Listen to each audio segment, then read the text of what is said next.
Voiceover Coffee Shop, Episode 7. Welcome to the Voiceover Coffee Shop, where we share our morning with some of the finest names in voiceover. And now, here's your host, voice actor Andrew Morrison. Hi there. My name is Andrew Morrison, and welcome to the Voiceover Coffee Shop, where we start our day with some of the finest names in voiceover. If you'd like to know more about me, feel free to visit my personal website at www.voicebard.com. In today's episode, we have my dear friend, Sam Kwasman.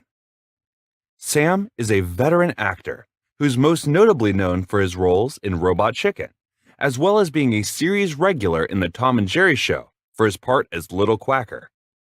From his time working with Lucille Ball to his cameo in the award-winning Comedians in Cars Getting Coffee as the product placement guy, I felt like Sam was the perfect person to shed light on the process of character development.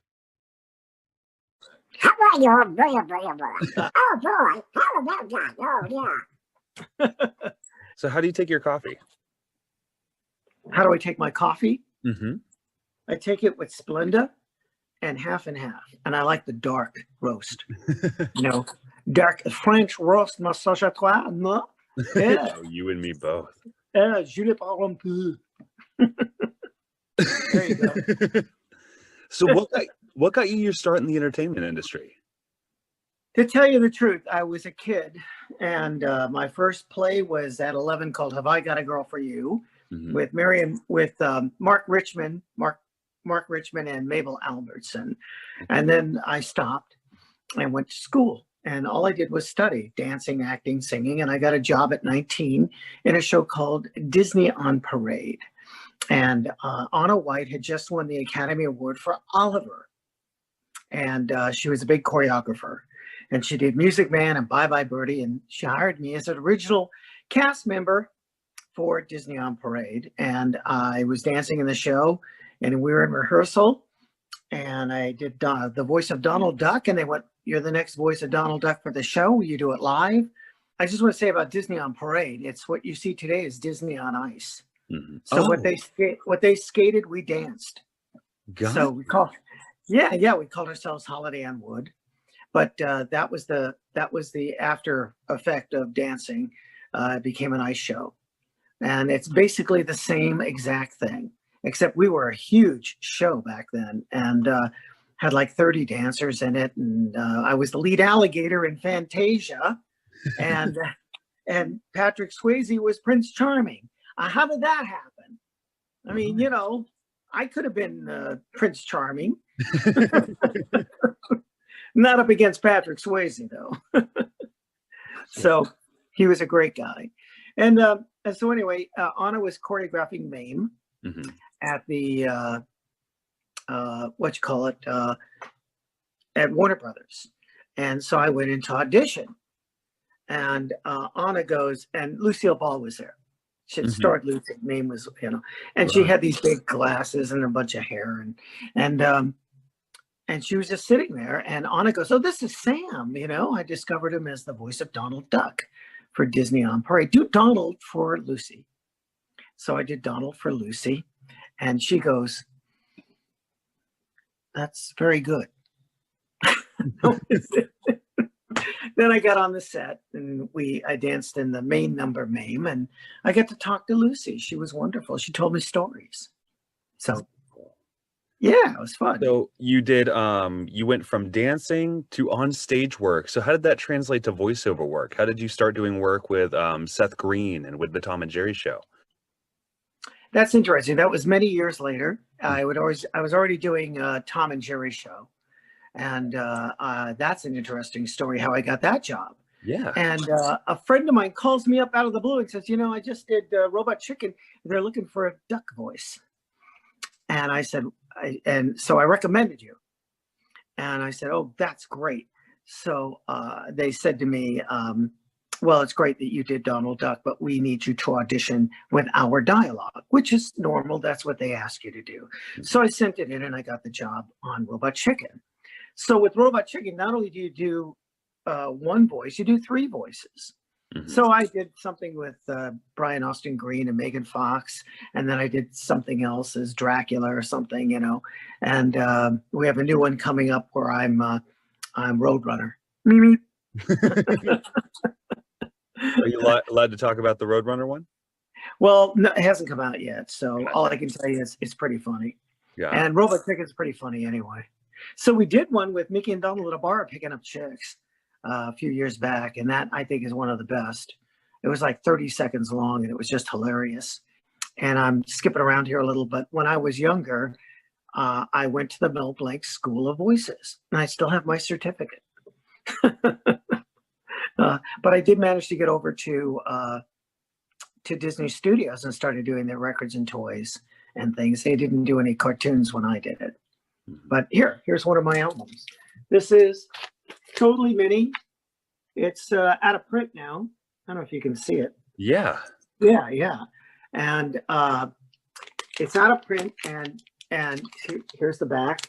And I did Dear Daisy on this. And I did it with Peter Renaday was the voice of Mickey Mouse, and Tony Pope was the voice of Goofy. And we've been doing these voices for a good 15, 20 years. I did it for 17, and Peter was there for 20 years at least. And Tony, unfortunately, has passed away, wound up as Teddy Ruxpin afterwards, but he was the voice of Goofy for a good 15 years or so. And so we were a team, and we do all these records and these toys and these commercials, and it was a lot of fun back then, and then Disney wanted one voice for each character, and they took all three of us out and brought in three new guys. So that's what they do with that's showbiz, Was it the same casting director? No. When Eisner took over, everybody left. I mean, everybody was replaced. He replaced a lot of people. So, and that's what he did. So it's par for the course in showbiz, nothing lasts forever. So you just got to be grateful that you did it when you did it. Right. Okay. So, how much of your voiceover work was marketing versus networking? Networking. Yeah. It's really, back when I did it, it was a closed shop. They'd have one guy who could do 100 voices, and that was it. That's, you had, it's a hard thing to break in. I think Mel Blanc said it the best to me. I went to his school, and his son introduced me to him. He would come in and teach the class, but he was in his office, and Noel brought me in, and Donald dug me Daffy Duck. I did Donald, he did Daffy. And he says, it's great you can do somebody else's voice. He said, but I made my whole career on original voices. And that's what you should concentrate on. So believe me, I have tried to do original voices for years. And he was right and he was wrong. Because when he passed away, it took 10 people to replace him. Right. Because he could do hundreds of voices. So, I mean, you've had, 3 or 4 Bugs Bunnies by now. You have a new Daffy Duck. Bob Bergen's been doing Porky and Tweety for a long, long time. Right. And it's like these guys, they're lucky. And they'll tell you right to your face, I was lucky. I got a break. And that's really what it's about. Right time, right place, and who you know, and all that stuff. And marketing helps. I know there are people who put the word out. They have a voiceover demo. I have a voiceover demo. I have an agent. And normally my auditions now come through the agents, but I got requested this year or last year for Looney Tunes. And we did a Looney Tunes, and we did a Robot Chicken, and we did a bunch of Tom and Jerry's. And I'm also submitting, I write on the show, Tom and Jerry. So we did Quacker's Lucky Penny this year, and I did a bunch of others. And I think it's a great show. And now the movie's coming out, but the movie's coming out, so we've changed the venue. It used to be, in the suburbs in a house. And now it's at a hotel in a big city like New York, that kind of thing. Yeah.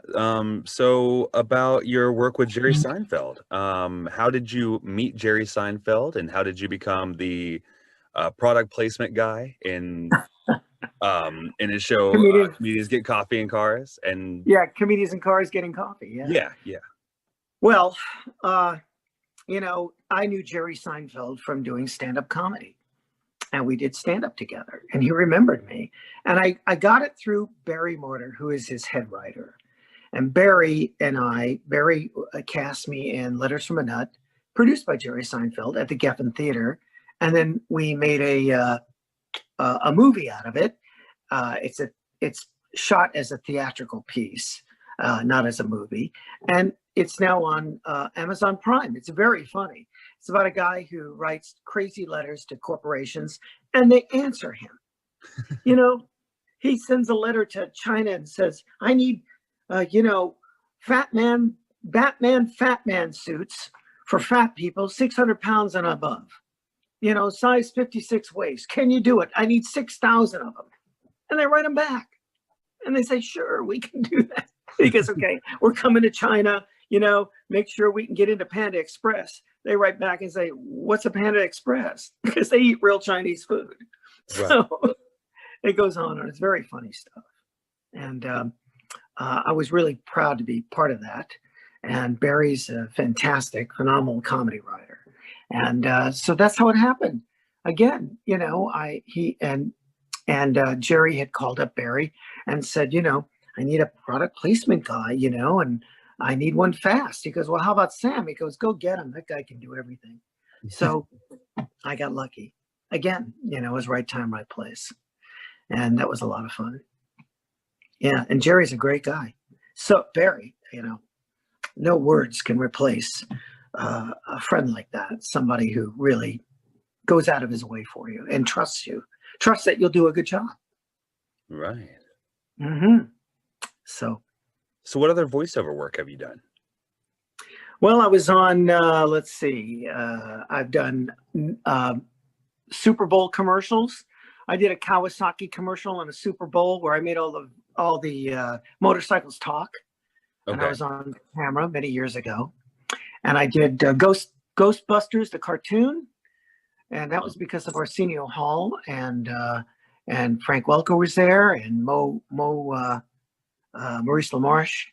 Those guys are giants. I mean, right. Frank Welker and Mo, Mo's the sweetest guy on earth, and Frank's very generous. Arsenio recommended me, and I got onto Ghostbusters. So I played a scared ghost that screams a lot. Had to do my screaming, So I've done that, and I've done commercials, various commercials on camera and off camera. I was the Butterfinger boy. They actually had a musical Butterfinger guy where I sang and danced on screen because I started as a dancer, and they never aired it. I have a copy of it, but they never aired it because they said, you buy a Butterfinger bar, it's 50 cents or $1 or something back then. And if we were to put out a $300,000 musical comedy commercial, they would think that, we're this huge corporation, which is what they are. But they want you to think they're a mom and pop local place that gives you a Butterfinger bar that you can buy for 50 cents or something. And it was very bizarre because now The Simpsons, which they must pay $1 million for or more to represent Butterfingers.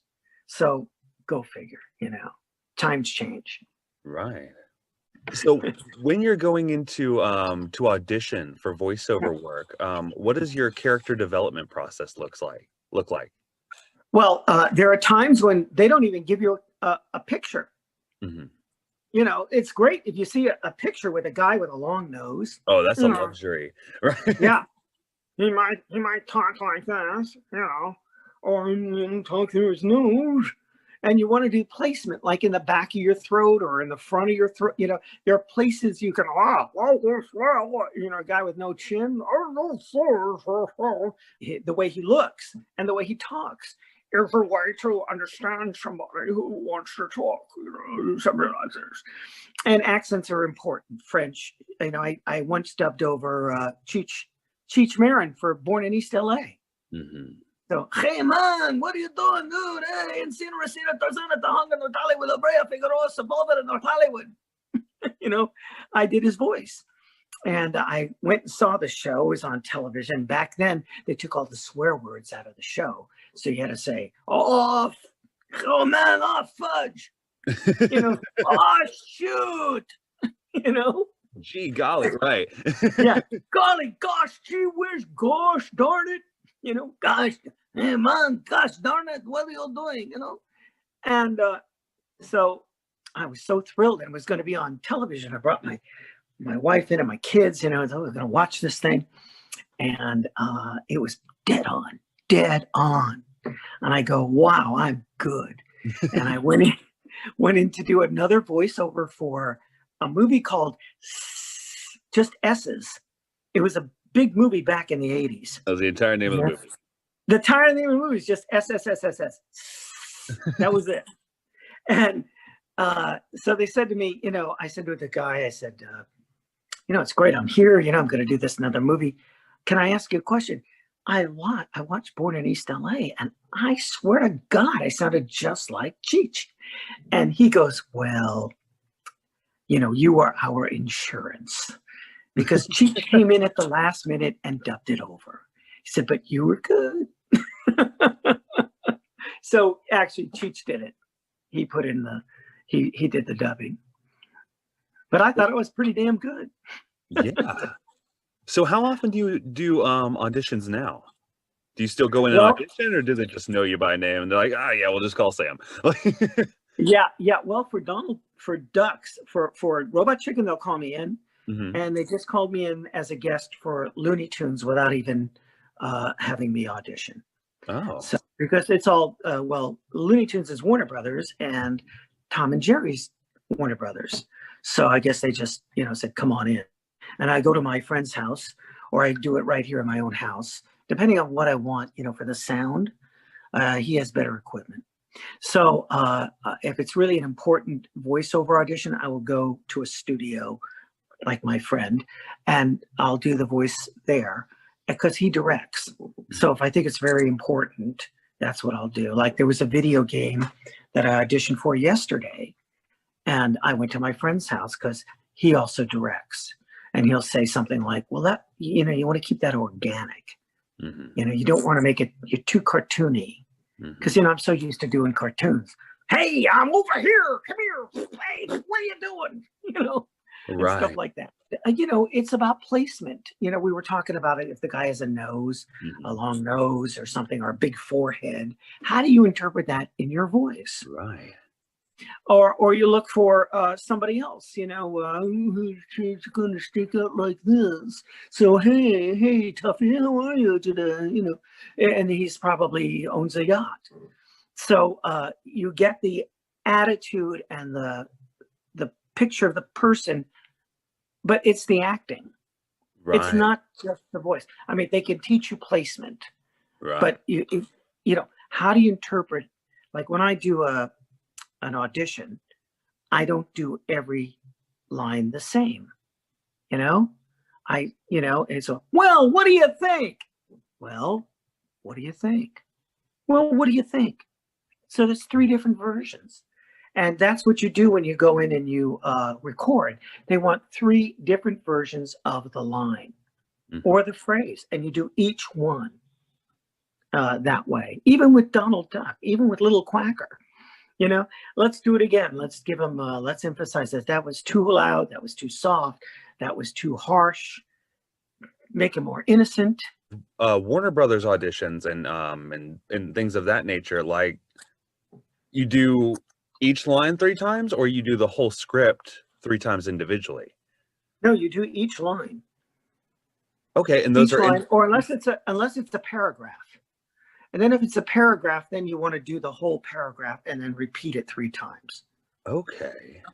Okay, that's how we do it. And the director will tell you, okay, look, they listen to it because they can always cut up the 3 versions and tape them together to get what they want. If they don't hear it, they ask you to do it again. Well, it's usually 1 or 2. I mean, with Little Quacker, it's oh, I love the Baba. I love the Baba. Oh boy. Okay, so that's 1. Then I love the Baba. I love the Baba. Oh boy. Something like that. So you're doing it 3 times. Oh, You the mama. I love the mama. Oh boy. You know, so he's sad there. So this is the idea, is to give him a personality. You want to give him a character. It's the acting that you really want to emphasize. Anybody can do the voice. I mean, I have people coming up to me all the time, you know, doing a duck, and I don't know which end it comes out of, you know, and I'm just, okay, great. But it's, everybody comes up to me and does Daffy Duck or Bugs Bunny or, you know, even the Roadrunner, you know. But what they don't know, it's the acting. You want to create a character that can sing, that can laugh, that can cry, that can be somber, you know, that can be guilty, you know. Was that me? Did I do that? You know, it's like, you know, was it me? Did I do that? You know, so you want to create emotional background for the character. And like I said, there are times when they just describe the character and they don't even show you a picture. Right. Good luck. Oh yeah, I get a lot of that, which is part of why I like doing video games. It's because Yeah. like, yeah, you've got like a big 6-foot orc who kind of slouches, so I can just walk into my studio and like unhinge my jaw a little bit. Oh, well, you know what I mean? Do that whole sort of thing. But yeah, no, that's fantastic. Well, I think you would do better than me because you have a bigger than life voice, and they look for guys like you with a voice that's bigger than life, like Brad Garrett, you know, who's 6'9", by the way, very funny stand-up, and he was doing superheroes. You know, he was always the villain in the Superman cartoons because he's got the bigger than life voice, Right. and that's what they look for. And then there's Ed Asner, my pal, who's done a ton of cartoons because he knows gruff. His personality, his characters on Lou Grant and Mary Tyler Moore. I don't know if your fans are familiar with those old shows, but even no matter what he does, there's a gruffness. You know, he's got it down. But he's got a huge acting range. He can do comedy, he can do drama. Those are the guys they look for. Guys like, I mean, to me, Michael Keaton. How you can't do better than Michael Keaton. Right. Or Gary Oldman. I mean, these guys have a huge range, acting range. And I think the word acting is a bad word for people who pretend to be somebody else. Because you're not acting. You're not pretending. You're trying to be real. You want the reality of that character as a foundation, as a base. So that's what you want to do. You want to create a reality. Look at Michael Keaton. They criticized him for being Batman, you know, when he first did it. And I'm going, oh, no. You know, if anybody can do Batman, Michael Keaton could do that. You know, this guy, you know, there's nothing he can't do. Right. But he did it. But he created two characters. He created Bruce Wayne and Batman. And he did it so iconically, they did another 2 movies because it was a huge success. And of course, it's not just him, it's the writing, it's the directing, it's the, you know, relationships you have. But basically, he's Batman. I mean, he's coming back to do it again, I think. And watch those guys. Those are the guys you want to watch. You learn from people like that. You learn from Mel Blanc. You learn from everybody. And like I said, Pat Fraley. I mean, to me, Ed Asner, I've known him for many, many decades now. And he's got this range, and when you watch him, you watch for how he approaches a character. You could be the video game guy, the bad guys, the good guys. You know, we have a guy on Tom and Jerry. His name is Steve Stanton. Mm-hmm. He works on those Clone Wars cartoons. There's nothing he can't do. He's got this huge range of characters, and I don't think he needs to do anything else except, you know, voiceover.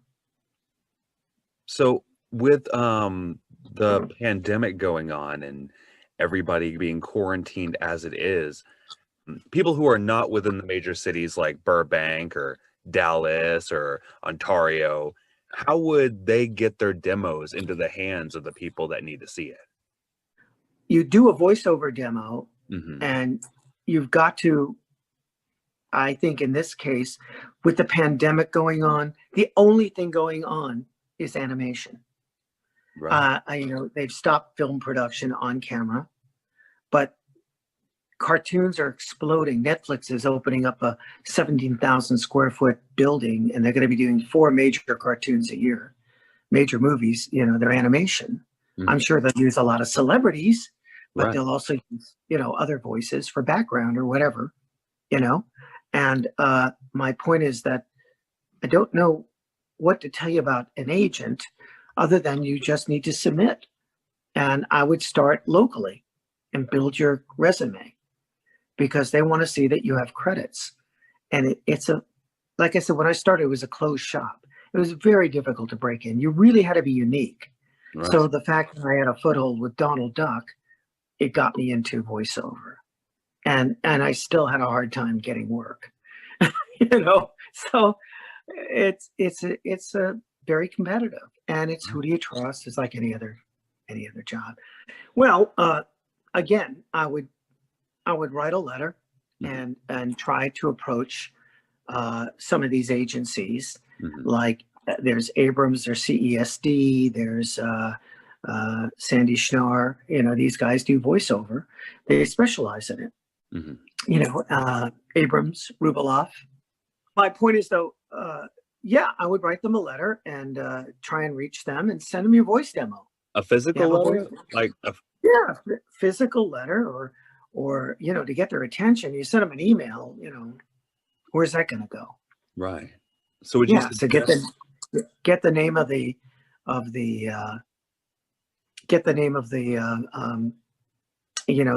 agent that specializes in voiceover for that agency, So would you suggest like attaching like a CD to it, or either that would be a great idea, or give them a like I have a website, samk3000.com, SAMKAY3000.com. So when Robot Chicken asked me about doing Donald Duck, I said, well, here's my website. You can listen to my Donald Duck, 17 years of Donald Duck in 2.5 minutes. So they did. And then they asked me to audition because they didn't know who I was, and now I'm in their group. So I'm thrilled to do that. So it just takes a little bit of luck to get in. But, if you have a website and you should, I do, and put all your stuff on there, that's what you should do. And that would, then you can direct them to your website and you put it in the letter. Please go to HTTPS, whatever it is, and go from there. Andrew something, Andrew Morris. And or send them a CD. They'll go, gee, how do I play this? So I would just send them to my website. Get a website, wix.com. It's free. And create a website, put all your credits on there, put all your voiceover demos on there, your on-camera demos, even if it's non-unit, it doesn't matter. They want to see what you look like. And you need to get people to see that. They need to go there. Right. Fantastic.